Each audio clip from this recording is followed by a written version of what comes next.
오늘 저와 여러분들이 함께 나누실 말씀은 마태복음 5장 14절 말씀입니다. 한 절 말씀 같이 한 목소리로 하나님 말씀을 같이 읽으시겠습니다. 너희는 세상의 빛이라 산 위에 있는 동대가 숨겨지지 못할 것이요. 아멘. 자, 여러분 한 주간 동안 평안들 하셨습니까? 우리가 2주 전에 너희는 세상의 소금이다 라고 하신 말씀의 진리를 살펴보았습니다. 우리 교회가 매일 성경 읽기를 해가고 있는데요, 그 본문이 지금 우리가 열왕기 하에 있는 말씀들을 읽어가고 있습니다. 공교롭게도 어저께 토요일 본문에 이 소금에 관한 부분이 언급되어 있어요. 그것이 무엇을 의미하는지 제가 잠시 짚고 좀 넘어가도록 하겠습니다. 열왕기하 2장 18절서부터 22절 말씀을 같이 함께 읽으시겠습니다.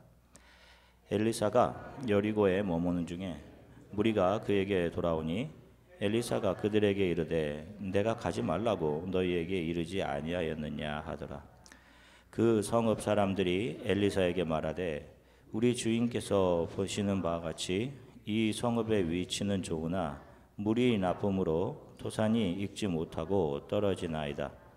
엘리사가 이르되 새 그릇에 소금을 담아 내게로 가져오라 하매 곧 가져온지라.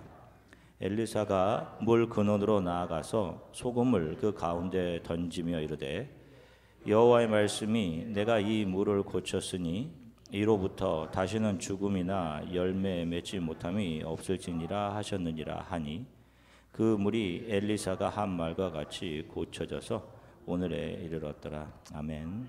자, 보시면 엘리야가 승천한 이후 그의 영적인 능력을 갑절로 이어받은 선지자 엘리사가 여리고 성에 머뭅니다. 그런데 그 성에 사는 사람들이 엘리사에게 찾아와서 우리 성읍의 위치는 좋은데 물이 나빠서 땅의 소산이 익지 못하고 다 떨어집니다 라고 말을 합니다. 그러자 엘리사가 소금을 가져와서 그 물의 근원에 던지며 여호와께서 이 물을 고치셨으니 이로부터 다시는 죽음이나 열매 맺지 못함이 없을 것이다 라고 말합니다. 그러자 그 물이 고쳐져요. 자, 여기서 엘리사가 물에 소금을 던집니다.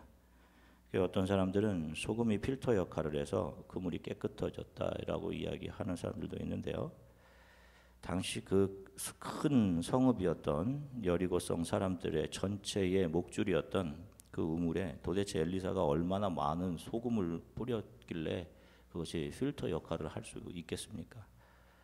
엘리사가 소금을 가져와 뿌린 것에는 특별한 의미가 있는 것입니다. 지난번에도 말씀드렸던 것처럼 이스라엘 백성에게 소금 언약이라는 것은 구원과 관련된 불변한 약속을 상징하는 것이었어요. 구원과 관계된 것입니다. 소금 언약이라는 것은 영원 불변한 약속, 이것은 구원과 관계된 것이에요. 레위기 2장 13절의 말씀을 같이 읽으시겠습니다. 내 모든 소재물에 소금을 치라. 내 하나님의 언약의 소금을 내 소재에 빼지 못할지니 내 모든 예물에 소금을 드릴지니라. 아멘. 자, 보세요. 여기 보시면 하나님께 바쳐지는 제물에는 무엇을 치라라고 되어 있습니까? 예, 언약의 소금을 쳐라라고 되어 있어요. 자, 소금을 뿌림으로 제물은 그냥 평범한 제물이 아닌 하나님께 속한 거룩한 제물이 되는 거예요.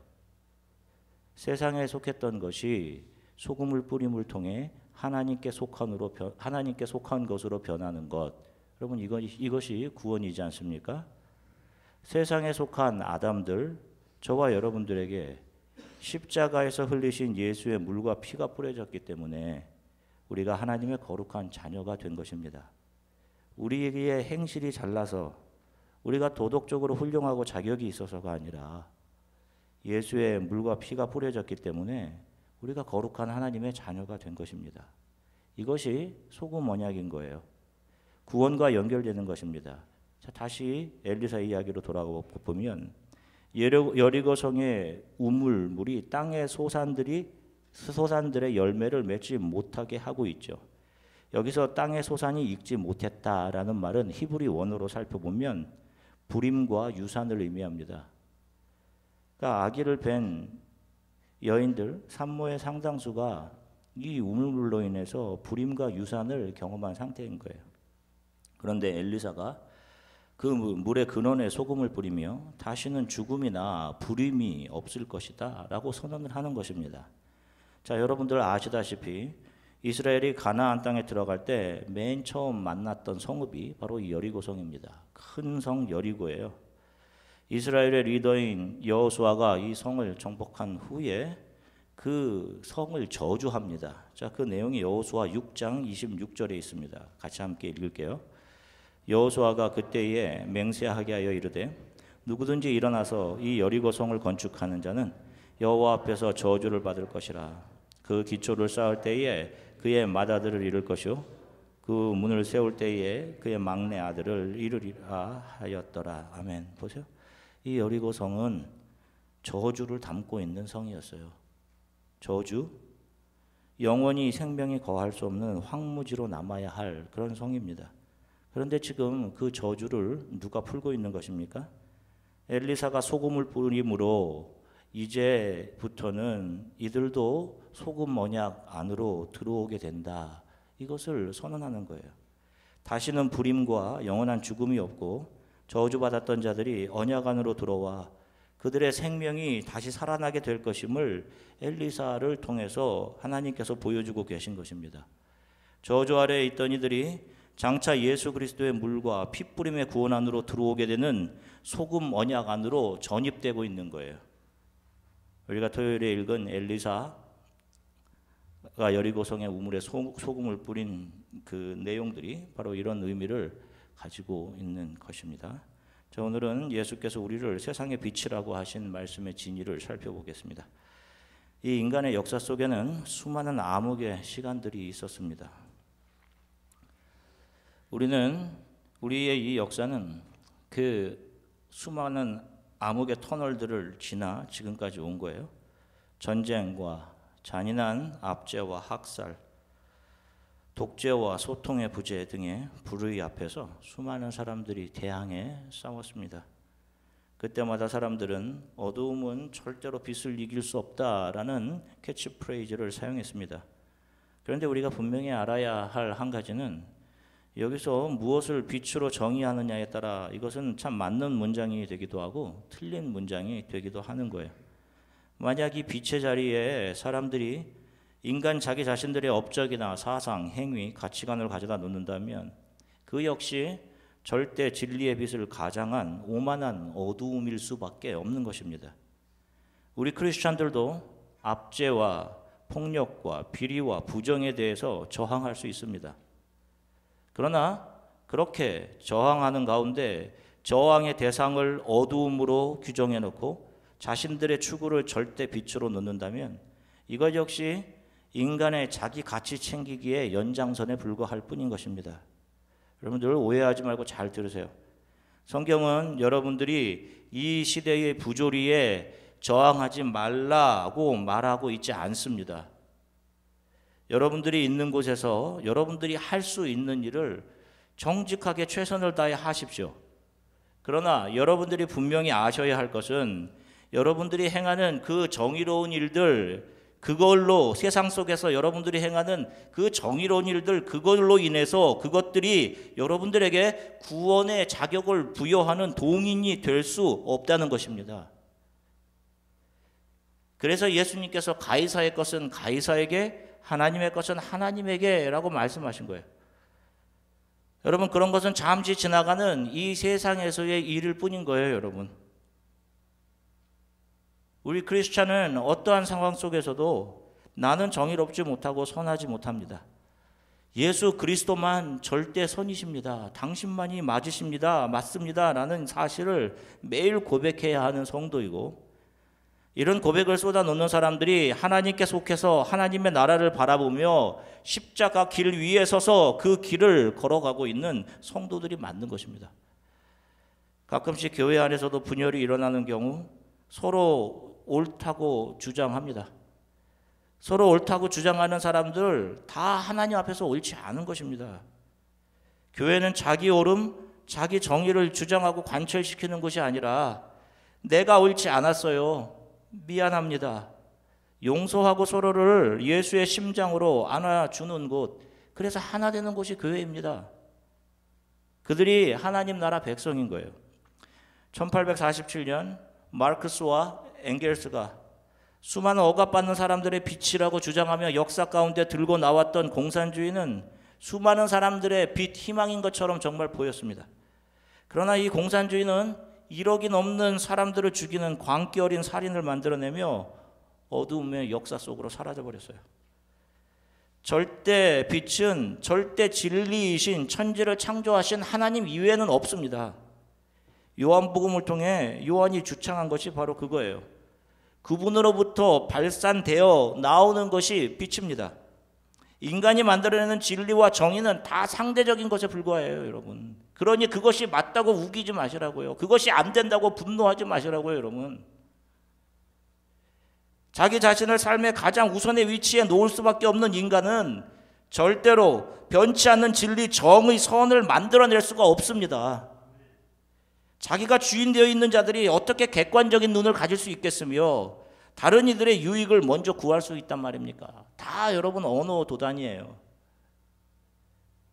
성경은 정확한 목적을 가지고 쓰여진 책입니다. 바로 절대 진리, 절대 빛이신 하나님께서 절대 악, 어두움을 물리쳐내시고 인간들을 영원한 안식으로 구원해내는 과정을 기록하고 있는 내용이 성경이에요. 그래서 창세기 처음이 어두움과 그 어두움을 뚫고 들어오는 빛을 그려내면서 이 성경의 목적을 우리들에게 가시적으로 보여주는 겁니다. 맨 처음 성경이 그렇게 시작하는 거예요. 창세기 1장 2절부터 3절 말씀 같이 읽으시겠습니다. 땅이 혼돈하고 공허하며 흑암이 깊음 위에 있고 하나님의 영은 수면 위에 운행하시니라. 하나님이 이르되 빛이 있으라 하시니 빛이 있었고. 자 보세요. 성경의 맨 처음은 하나님께서 세상을 창조하셨다는 천명이요 곧바로 악을 상징하는 혼돈, 공허, 흑암으로 가득 찬 이 공간이 등장합니다. 그리고 그 공간을 빛이 뚫고 들어오면서 어둠을 물려쳐내는 장면으로 시작하는 거예요.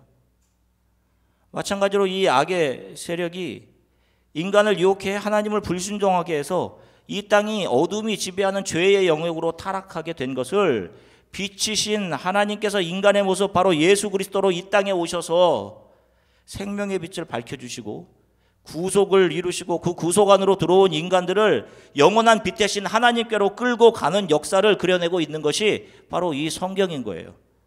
그래서 이 역사가 His story인 것입니다. 그분의 역사인 거예요. 저와 여러분들의 역사가 아닙니다. 요한계시록 22장 5절의 말씀 새 번역으로 같이 읽겠습니다. 다시는 밤이 없고 등불이나 햇빛이 필요 없습니다. 그것은 주 하나님께서 그들을 비추시기 때문입니다. 그들은 영원 무궁하도록 다스릴 것입니다. 아멘. 보세요. 성경의 맨 마지막이 성경 맨 처음에 등장했던 혼돈, 공허, 어두움이 하나님의 빛으로 인해 완전히 소멸되는 것으로 끝나는 거예요. 장차 저와 여러분들이 거하게 될 곳이 그런 곳인 겁니다. 성경은 처음부터 예수 그리스도를 통한 하나님의 구속을 주제로 담아내고 있습니다. 그래서 창조의 첫날 빛의 이야기를 다루는 거예요. 우리가 생각할 때 빛은 태양이나 달이 발하는 거잖아요. 그죠? 땅의 식물들이 그 태양의 빛을 발아서 광합성을 해서 생명을 유지한다라고 생각하지 않습니까? 그렇죠? 학교에서도 우리가 그렇게 배우잖아요. 그런데 여러분 생각해 보세요. 성경은 식물은 셋째 날에 창조되었고 태양은 몇째 날에 창조됐습니까? 넷째 날, 그 다음 날 창조된단 말이에요. 식물이 셋째 날이고 태양이 넷째 날입니다. 그럼 성경이 무엇을 이야기하는 거예요? 태양이 빛이 생명을 공급하는 것이 아니라 그 생명을 공급하는 빛은 이미 따로 존재하고 있음을, 그것은 바로 천지창조 첫째 날 준비된 구원의 빛, 바로 예수 그리스도 하나님을 통해서 비추는 빛임을 반증하고 있는 것입니다. 요한복음 1장 4절부터 5절 말씀 같이 읽겠습니다. 그 안에 생명이 있었으니 이 생명은 사람들의 빛이라. 빛이 어두움에 빛이 돼 어두움이 깨달지 못하더라. 아멘. 그 빛이 어두움 안으로 뚫고 들어오시는 거예요. 이것이 구원인 겁니다. 이 빛이 사람들에게 생명을 주는 빛이라고 말씀하는 거예요. 이 빛이 이렇게 태양과 달이 생기기 이전 이미 생명의 빛으로 존재하고 있었던 것입니다. 첫째 날 창조된 빛은 죄와 악을 멸하시는 하나님이신 예수 그리스도를 통해 이 세상에 뿜어질 혼돈과 공허와 어두움을 멸하실 생명의 빛, 살려내는 빛, 악을 소멸하는 빛, 구원의 빛을 말하고 있었던 겁니다. 오늘 우리가 읽은 본문에서 예수님은 너희는 세상의 빛이다 라고 말씀하십니다. 그런데 우리가 지금까지 살펴본 바에 의하면 누가 빛이십니까? 누가 빛이에요? 예수 그리스도이십니다. 그런데 예수께서는 말씀을 듣기 위해 산으로 나온 사람들에게 너희가 세상의 빛이다 라고 말씀을 하십니다. 이것은 어떤 의미일까요? 그러면 어떤 사람들은 우리 크리스천들이 세상 사람들이 우러러보는 성공의 자리에 오르는 것을 크리스천들의 빛된 삶이라고 가르칩니다. 그래서 여러분들의 자녀들이 다 이 세상의 성공의 자리에 올라가기를 위해서 기도하십시오 이렇게 얘기를 하고 그렇게 힘주어 얘기해요. 아닙니다, 여러분. 우리는 그렇게 해서 하나님께 영광 돌리는 사람들이 아니에요. 이런 것들은 광야에서 사탄이 예수를 시험했던 내용 아닙니까? 세상의 높은 자리와 명예와 지위가 바로 사탄의 세 가지 시험의 내용들이었잖아요. 우리는 높은 자리에 올라가서 하나님께 영광을 돌리는 빛을 발산하는 우리의 빛을, 우리의 성공의 빛을 세상에 발산하는 자들이 아닌 매일 하나님을 경외함으로 살아가면서 하나님이 보내시는 곳, 예수께서 이끌어 가시는 곳, 바로 십자가의 길 위에서 예수 그리스도의 빛을 반사해내는 사람들인 것입니다. 전에 읽은 요한복음 1장 4절 다시 한번 읽어볼게요. 같이 읽겠습니다. 그 안에 생명이 있었으니 이 생명은 사람들의 빛이라. 아멘. 보세요. 예수 안에 생명이 있었습니다. 그런데 이 생명이 사람들의 빛이라고 하죠. 그죠? 그러니까 예수의 생명을 공급받던 자들, 예수로 거듭난 사람들에게서 나오는 것이 바로 예수의 빛인 거예요. 그들을 통해서 나오는 것이. 이 빛은 예수를 보여주는 빛, 하나님의 나라를 밝히 보여주는 빛인 것입니다. 그래서 크리스천들, 예수를 통해 거듭난 사람들의 삶에서 말에서 예수가 드러나고 그들의 삶의 소망이 이 세상이 아닌 하나님의 나라에 있음을 정확하게 그들의 삶이 드러내 보여줘요.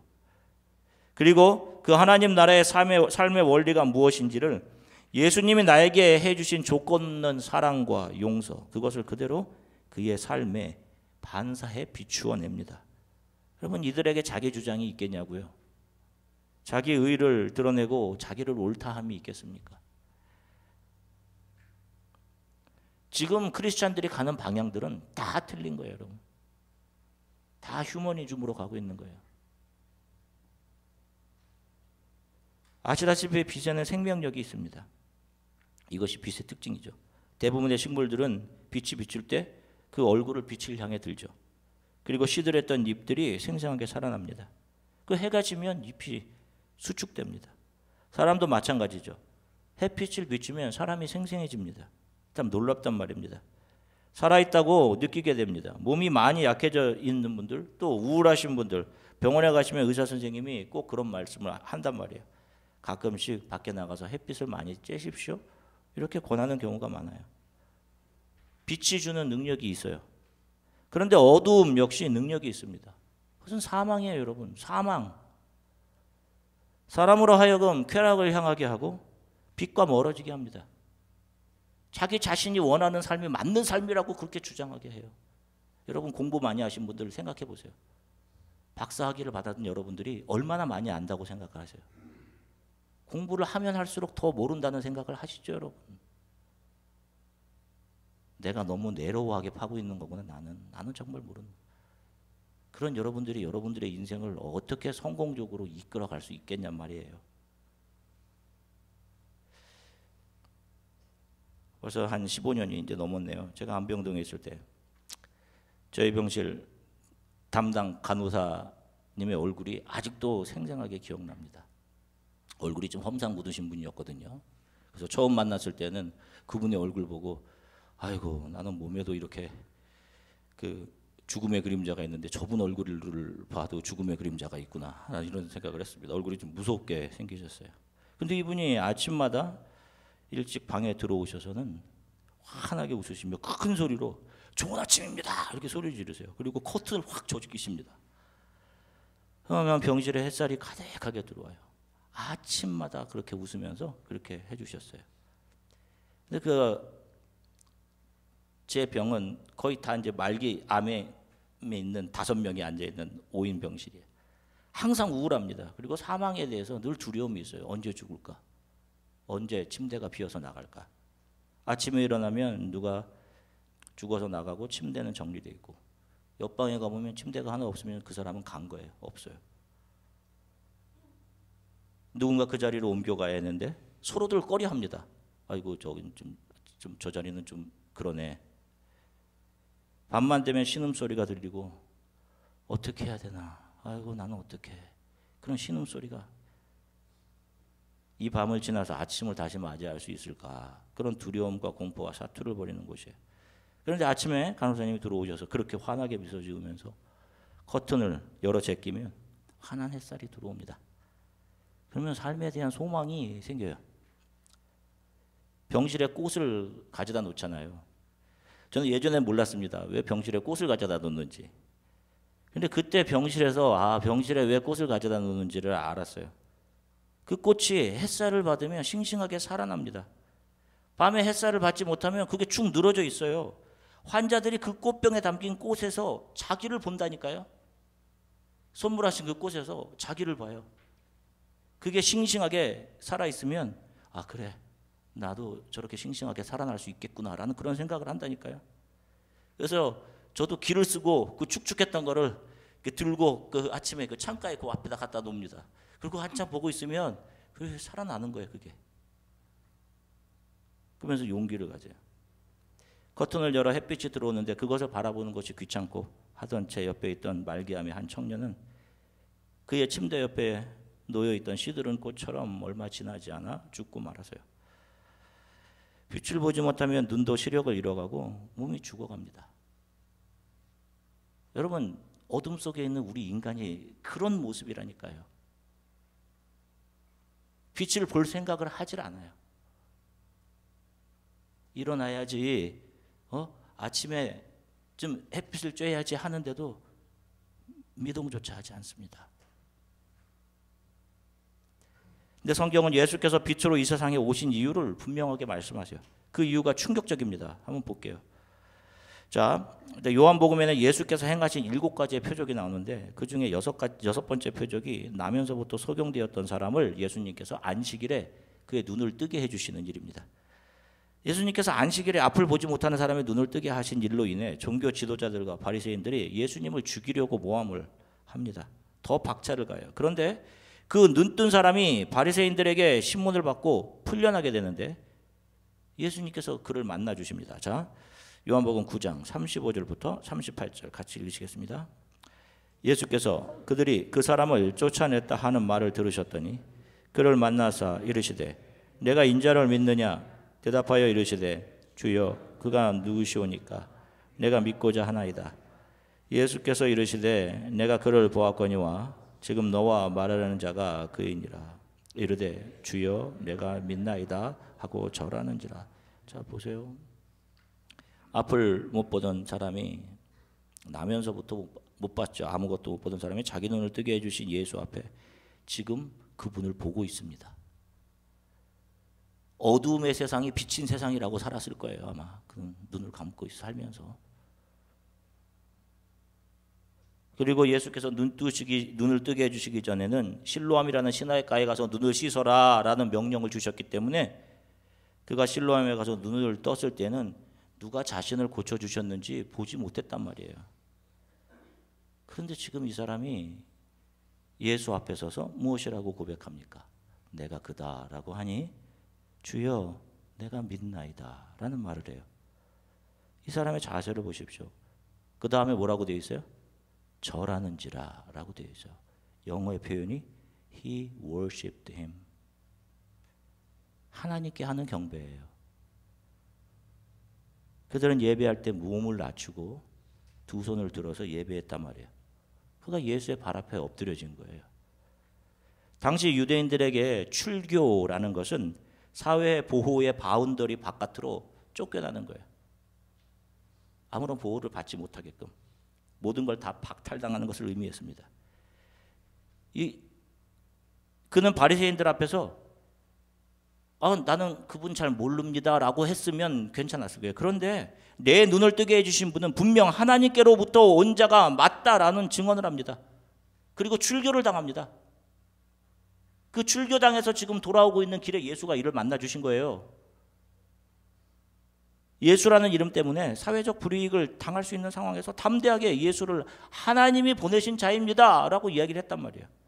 이 땅에서 우리 모든 교회와 성도들이 가야 하는 지점은 이 세상에서 성공해서 내 이름이 드러나고 나의 소원이 이루어지는 그 자리가 아니라 여러분 절대 기준이신 빛이신 예수를 보고 그 앞에 엎드려지는 자리, 그분을 월십하는 자리로 내려가야 되는 거예요, 여러분.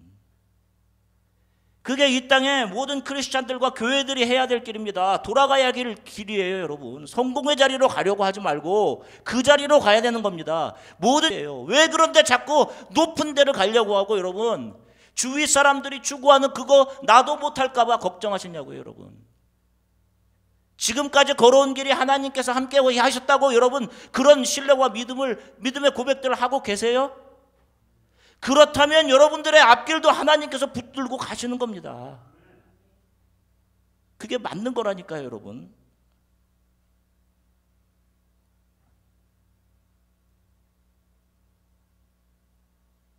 그 이름을 인해 하나님을 예배함으로 인해 당하는 불이익을 오히려 감사합니다. 하나님, 이거는 왜? 하나님이 이끌어 가는 길에 내가 있다는 분명한 증거이기 때문에. 그게 자, 이렇듯 신앙의 길은 높아졌던 자신이 왕의 자리에 앉아있던 그 자신이 낮은 자리로 내려와 워십하는 자리로 가는 겁니다. 눈을 뜬 사람이 예수의 발 앞에 엎드렸을 때 예수께서 하신 말씀이 바로 요한복음 9장 39절부터 41절까지 말씀입니다. 같이 한 목소리로 읽으시겠습니다. 예수께서 이르시되 내가 심판하러 이 세상에 왔으니 보지 못하는 자들은 보게 하고 보는 자들은 맹인이 되게 하려 함이라 하시니, 바리새인 중에 예수와 함께 있던 자들이 이 말씀을 듣고 이르되 우리도 맹인인가? 예수께서 이르시되 너희가 맹인이 되었더라면 죄가 없으려니와 본다고 하니 너희 죄가 그대로 있느니라. 아멘. 예수께서 참 놀라운 말씀을 하시는데요, 빛으로 이 세상에 오신 이유를 말씀하시는데 그게 뭐냐면 본다고 하는 자들은 맹인이 되게 하고 보지 못하는 자들은 보게 해주기 위해서 내가 왔다라고 합니다, 여러분. 당시 종교 지도자들 바리새인들은 자기 스스로가 빛이라고 생각했어요. 자기가 의로운 사람이라고 생각했습니다. 나는 일주일에 이렇게 두세 번씩 금식을 하고 11조를 꼬박꼬박 드리고 종교생활 똑바로 하고 613개의 율법을 다 잘 지키고 있습니다. 자기 스스로를 명확하게 보는 사람이라고 여기며 자부심을 가지고 있었다니까요. 자기들은 죄인들과는 달리 율법을 철저히 지키는 의로운 사람, 정의로운 사람이며 빛과 같이 세상을 계몽하는 사람들이고 자신들은 정의롭고 깨끗한 삶을 살았다고 생각했어요. 그런 그들에 대해서 예수님은 너희들이 바로 앞을 보지 못하는 맹인이다라고 선언하시는 거예요. 그리고 그 절대 빛인 예수 앞에 나와서 이렇게 잘 보고 있는데 내가 맹인이란 말이야? 라고 하는 그들에게 너희들이 스스로 본다고 하기 때문에 스스로를 여전히 정의롭다라고 하고 있기 때문에 너희 더러운 죄가 너희 가운데 그대로 있다라고 말씀하시는 거예요. 그들이 심판을 받은 겁니다. 빛이 오셔서 만들어내는 일은 이 세상에서 자기 스스로가 빛이라고 정의하며 살아왔던 그런 사람들, 자신의 능력으로 사물을 잘 보고 잘 판단하고 있다라고 살아가는 사람들을 어두움으로 규정하시는 겁니다. 그리고 자신을 죄인, 소경, 부족한 자라고 여기고 예수의 발 앞에 엎드리는 사람들을 그의 빛 안으로 들어오게 하시는 거예요. 그들의 눈을 떠서 하나님의 나라를 보게 해주시는 겁니다. 성도는 자신의 착한 일로 세상에 빛을 비추어 세상을 변화시켜가는 존재가 아니라 예수의 발 앞에 엎드려져 해체되고 예수로 거듭나 예수 그리스도의 생명의 빛 안에 속하여져서 이 땅에서 예수의 사랑의 빛, 은혜의 빛, 용서의 빛을 반사해내는 자들로 살아가는 거예요. 우리의 빛이 아무것도 없는 겁니다, 여러분. 그래서 하나님 앞에 섰을 때 아무것도 한 것이 없습니다. 주님, 제가 자격이 없어요 하는 자들이 얌들인 겁니다. 내가 이렇게 했습니다 하는 자들은 다 염소인 거예요, 여러분. 결국 우리는 이 땅에서 우리들에게 주어진 삶 속에서 예수 그리스도만을 세상에 잘 비추고 그분의 세상의 빛의 전달자로 살다가 하나님 앞에 서는 거예요. 불이익이 있는 상황 속에서도 저는 하나님을 월십, 예배하는 사람입니다 하며 우리에게 주어진 길을 가면 되는 거예요, 여러분. 이것이 오늘 너희는 세상의 빛이다 라는 말씀 안에 담긴 의미들인 것입니다. 여러분 잘 점검해 보십시오. 내게는 예수께서 나에게 주신 용서가 잘 발산되고 있는지, 조건 없는 사랑이 잘 반사되고 있는지, 긍휼히 여김이 잘 반사되고 있는지, 나는 나를 내 스스로의 빛을 세상에 드러내며 살려고 하는 것은 아닌지. 여러분, 나를 주장하고 나를 의로 여겨 다른 사람을 정죄하고 이런 못된 인간이라고 하는 그런 정죄함이 우리에게는 없는지 여러분 잘 점검하십시오. 저와 여러분들이, 우리 교회 모든 성도들이 오직 예수 그리스도의 빛만을 비추어내는 삶을 살아가시기를 예수 그리스도의 이름으로 간절히 축원합니다.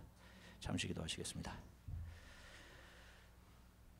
주님, 제가 빛인 양, 정의인 양, 제 가치와 생각으로 다른 사람들을 판단하며 정죄했던 저를 용서해 주십시오. 좀 더 많이 공부했다는 것으로 다른 사람들을 또 무시하기도 하고 자존심을 높이며 살아기도 했습니다. 절대 빛은 오직 예수 그리스도 뿐이십니다. 그분 앞에, 날마다 그분 앞에 엎드려지는 자 되게 해주세요. 날마다 주님을 경배하는 자, 주님 앞에 항복하고 손을 드는 사람 되게 해주세요. 내 주위에 있는 세상 사람들이 가는 하나님, 그런 것들을 나도 가지고 그런 것이 나에게 없음으로 인해 분노하고 조급하며 살지 않게 하나님 저를 도와주십시오. 저는 늘 실수하고 넘어지는 연약한 죄인입니다. 참 이기적입니다. 천만을 생각하는 죄인입니다. 저를 더 겸손하게 하시고 저를 통해 예수 그리스도의 빛만 드러나게 해주십시오. 주님의 사랑, 주님의 긍휼, 주님의 용서가 제 삶을 통해 반사되게 해주세요. 우리 이렇게 잠시 함께 기도하겠습니다. 하나님 참 감사합니다. 사랑하는 성도들과 함께 하나님 말씀 나누게 하셔서 참 감사합니다. 주님, 너무도 부족하고 연약해 내 생각을 주장하고 분노하고 다른 사람들을 판단하고 정죄하는 저를 용서해 주십시오. 용서해 주십시오. 아무런 자격 없는 저를 용서해 주십시오. 그렇게 저주 속에 있어야 되는 우리를 예수 그리스도의 물과 피를 흘리셔서 소금 언약 안으로 우리를 끌어당겨 주시는 것, 이것은 변치 않는 언약이다. 연약함에도 불구하고 너가 내 자녀다라고 해주시는 하나님의 은혜,